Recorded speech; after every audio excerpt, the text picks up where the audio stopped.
அனைத்து வருங்கால அரசு ஊழியர்களுக்கும் வணக்கம். இந்த வீடியோல என்ன பார்க்க போறோம்னா, செப்டம்பர் 28ஆம் தேதி வந்து பார்த்தீங்கன்னா, பிரிலிம்ஸ் எழுத போறீங்க.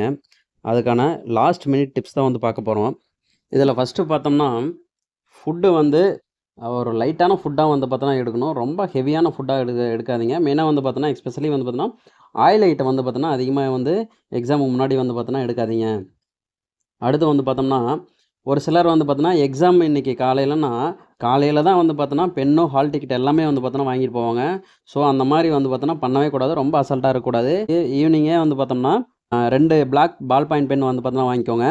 ஹால் டிக்கெட் வந்து பிரிண்ட் எடுத்து வச்சுக்கோங்க முன்னாடியே. அ ஒரு நல்ல ஒரு அனலாக் வாட்சா வந்து பார்த்தோன்னா வாங்கி வச்சுக்கோங்க. வாட்டர் பாட்டில் வந்து பார்த்தோம்னா, ஸ்டிக்கரே இல்லாத வந்து வாட்டர் பாட்டிலா வந்து பார்த்தோன்னா வாங்கி வச்சுக்கோங்க. அதுக்கப்புறம் எக்ஸாமுக்கு ஒரு 1 மணி நேரம் வந்து பார்த்தோன்னா, முன்னாடி இப்போ 9:30க்கு வந்து பார்த்தோன்னா, எக்ஸாம் ஆரம்பிக்குதுன்னா, நீங்க 8:30க்கு வந்து பார்த்தோன்னா, கேம்பஸ்ல வந்து பார்த்தோன்னா இருக்கணும். அப்பதான் வந்து பார்த்தோன்னா, ஒரு பதட்டம் இல்லாம வந்து ரிலாக்ஸா போய் எழுத முடியும். ஒரு சிலர் வந்து பார்த்தோம்னா, 9:00 வந்து பார்த்தோன்னா, லாஸ்ட் டைம்னா, அந்த 9:00 இப்போ 8:55 அந்த டைம்ல தான் வந்து பார்த்தோன்னா வருவாங்க. அந்த மாரி வந்து பார்த்தோன்னா, பதட்டத்தில வந்து என்னைக்குமே வந்து பார்த்தோன்னா, போகவே வந்து பார்த்தோன்னா கூடாது. போய் ரிலாக்ஸா வந்து பார்த்தோன்னா, எக்ஸாம் எழுதணுங்க. அடுத்து வந்து பார்த்தோம்னா, புக்லெட் ஓப்பன் பண்ணும்போது, முதல் கொஸ்டினே வந்து பார்த்தோன்னா, நமக்கு தெரிஞ்ச கொஸ்டின், ஈஸியான கொஸ்டினா இருக்கணும்னு வந்து பார்த்தோன்னா, எல்லாரும் நெனைப்போம். அது ஒரு 80% வந்து பார்த்தோன்னா, நடக்காது. ஏன்னா, முதல் கொஸ்டினே வந்து பார்த்தோன்னா, ஒரு நமக்கு தெரியாத ஒரு டஃப்பான கொஸ்டினா இருக்கிறது வந்து பார்த்தோன்னா, வாய்ப்புகள் அதிகம். அப்படிங்கும்போது வந்து பார்த்தோன்னா, நம்ம வந்து ஒரு வேளை டஃப்பா இருந்துச்சுன்னா வந்து பார்த்தோன்னா, நம்ம கண்டிப்பா வந்து மனம் தளரக்கூடாது. ஏன்னா வந்து பார்த்தோன்னா, பின்னாடி வர கொஸ்டின் வந்து பார்த்தோன்னா, நமக்கு தெரிஞ்ச கொஸ்டின் ஈஸியான கொஸ்டினா இருக்கலாம். ஸோ வந்து ஃபர்ஸ்ட்டு கொஸ்டினே டஃப்பா இருக்கிறனால, ஒரு சிலர் வந்து பார்த்தோன்னா, அ என்ன எக்ஸாம் கஷ்டமா இருக்குமோ அப்படின்னு சொல்லிட்டு, மனம் தளர்ந்துருவாங்க. ஸோ அந்த மாரி வந்து பார்த்தோன்னா பண்ணக்கூடாது.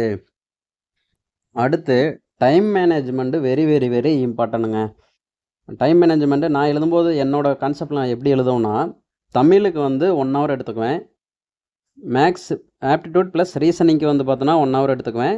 ஜிஎஸ்ஸுக்கு வந்து பார்த்தோன்னா 1 ஹவர் எடுத்துக்குங்க. இதில உங்களுக்கு வந்து பார்த்தோம்னா, மேத்ஸ் வந்து மேத்ஸ் ரீசனிங் வந்து பார்த்தா நல்லா வரும் அப்படின்னு வந்து பார்த்தோன்னா, அத வந்து ஃபர்ஸ்ட்டு ஸ்டார்ட் பண்ணலாம். ஏன் அப்படின்னு வந்து பார்த்தோன்னா சொல்றேன்னா, ஒரு சில எக்ஸாம்ஸ் கொஸ்டின் அலைன்மென்ட் எப்படி இருக்குன்னா, கடைசி ஒரு 10 கொஸ்டின் வந்து பார்த்தோன்னா மேத்ஸ் கொஸ்டினா இருக்கும். அப்படிங்கும்போது நம்ம டைம் மேனேஜ்மென்ட் பண்ணலின்னா, கண்டிப்பா அந்த ஒரு 15 கொஸ்டினும் இல்ல 10 மேத்ஸ் வந்து பார்த்தோன்னா விட்டுட்டு வர மாரி தான் இருக்கும். ஆனா அந்த 10 கொஸ்டினுமே வந்து பார்த்தோன்னா ஈஸியா இருக்கிற மாரி தான் இருக்கும்.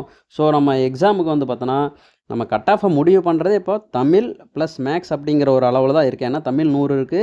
அ ஆப்டிட்யூட் ப்ளஸ் ரீசனிங் வந்து பார்த்தோன்னா 25 இருக்கனால, நம்ம கண்டிப்பா வந்து பார்த்தோன்னா, ஒரு மேத்ஸுக்கு முக்கியத்துவம் கண்டிப்பா குடுத்தே தான் ஆகணும்.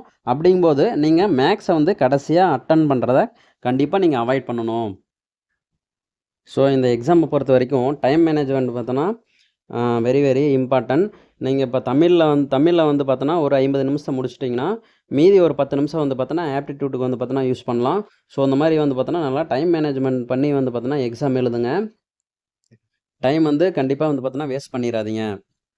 அடுத்து வந்து பார்த்தோம்னா, ஓஎம்ஆர் ஷேடிங் வந்து பார்த்தோம்னா, கரெக்ட்டா பண்ணணும். ஏன்னா வந்து பார்த்தோன்னா, இப்ப முதல் கொஸ்டினுக்கு வந்து பார்த்தோம்னா, 1வது கொஸ்டினுக்கு ஏ ஆப்ஷன் வந்து பார்த்தோன்னா கரெக்ட்னா, நம்ம அத ஷேட் பண்ணாம, கேர்லெஸ்ல என்ன பண்ணுவோம்னா, 2வது கொஸ்டின்ல இருக்க ஏவ வந்து பார்த்தோன்னா ஷேட் பண்ணிருவோம். அப்படிங்கும்போது 2வது கொஸ்டின் வந்து பார்த்தோன்னா, நல்ல ஒரு ஈஸியான கொஸ்டின் இருக்கும். இப்ப எக்ஸாம்பிளுக்கு வந்து பார்த்தோன்னா, பாரதியார் பிறந்த ஊர்ன்னு இருக்கும்.